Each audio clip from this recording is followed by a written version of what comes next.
Next, another romantic story from the Hudson Valley area, The White Lady of Raven Rock, told by the master storyteller Jonathan Kruk.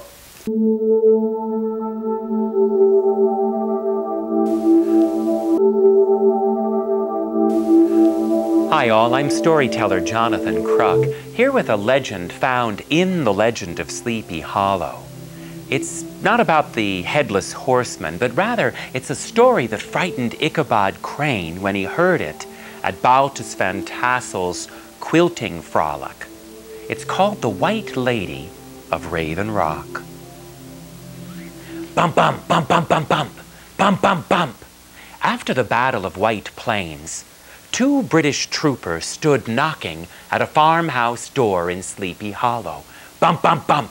Now the major, the elder of the 2, said, "Lieutenant, bother not with your knock, just walk in."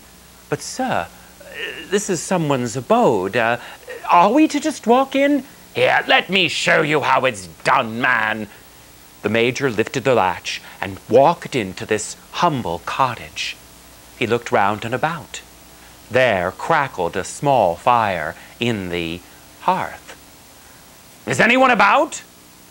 Listen, by the powers granted to us by His Majesty, King George III, we, your protectors, do quarter ourselves in these premises.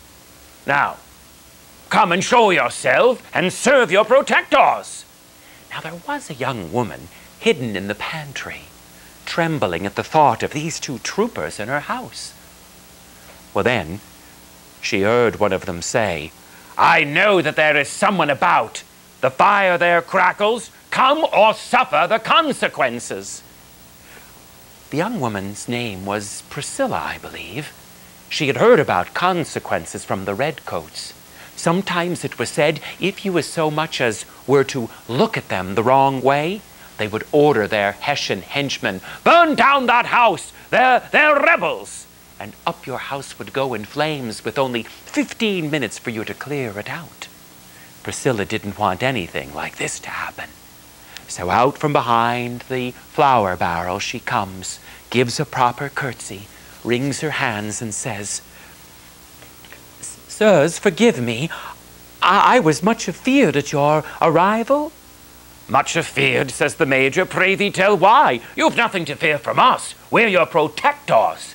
Now the one you should fear, lass, is that rebel George Washington and his mob. Now here, come hither. Serve us. Remove our boots." He thrust a muddy, manure-coated boot right into the young woman's hands. She had to obey. She pulled the boots off. Now the lieutenant had watched all of this, and he saw the young woman had delicate hands, even for a farm girl. So out he went. "Lieutenant, pray thee, where are you going?" "Oh, to remove my own boots." "Come, let the wench do it." But his boots were already off. Now that was the first act of kindness between this British lieutenant and the American colonial young woman. Now, the commander of these British troops was a general by the name of Howe. How he liked to fight was like a chess game. See, he would move his troops and then sit back and wait and perhaps sip some wine and flirt, with some of the officers' wives, and then wait for General Washington to make his moves, and then Howe would move his troops. Thus, the lieutenant and Priscilla had ample time to get to know one another. They oft were seen walking along the banks of Hudson's River, along the eastern shore of the Tappan Zee, talking about, well, how they might enjoy peace.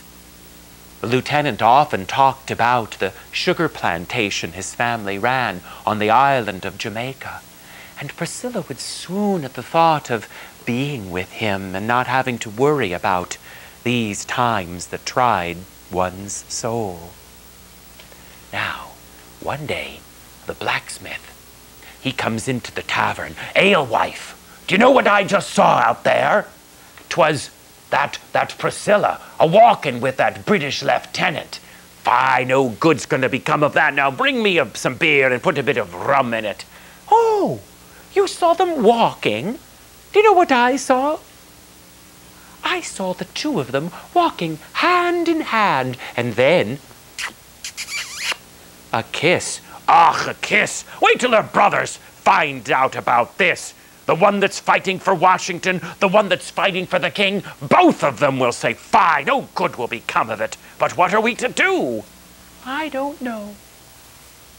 Well, something soon was done. There came to the farmhouse a messenger. Lieutenant, Major, I have word from General Howe. You're to pursue Washington and his mob across Hudson's River. Please, in a day's time, report to Dobbs Ferry. Sirs. Well, Lieutenant, there we have it, our orders. You are to go now and bid farewell to your American wench. Ha! Give her a kiss for me, too. Ha ha ha ha ha! Well, the lieutenant raced and cried, Priscilla, Priscilla, where are you? Well, she was attending to some chore. She dried off her hands. What's with you? Why are you in such a... What is it? What is it, my Luffy? Come with me at once. Where? Just come, I beseech you. Well, they left the village of Sleepy Hollow and went up above the mists to a lonely rock above Buttermilk Hill called Raven's Rock. And there the lieutenant got down on bended knee and said, Wilt thou marry me? For all my heart does is yearn for thee. And listen, I will leave this army. I am entitled to resign in 2 months' time, and if you will have me, Priscilla, I will come here for you. I brought you here so that you could spy me right away. I will be out in Hudson's River in the Tappan Zee in a ship with a white flag up the top. When you see that, will you come down to greet me at the dock? She says, oh, of course I shall. I'll make a wedding dress. I'll wait here in 2 months' time, you say?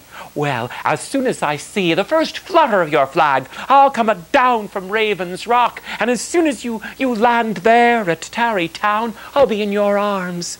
Oh, that'll be splendid. We can go to New York City and there be married. We'll leave this war-torn land. To Jamaica we'll sail to live on my sugar plantation. Their life will be sweet.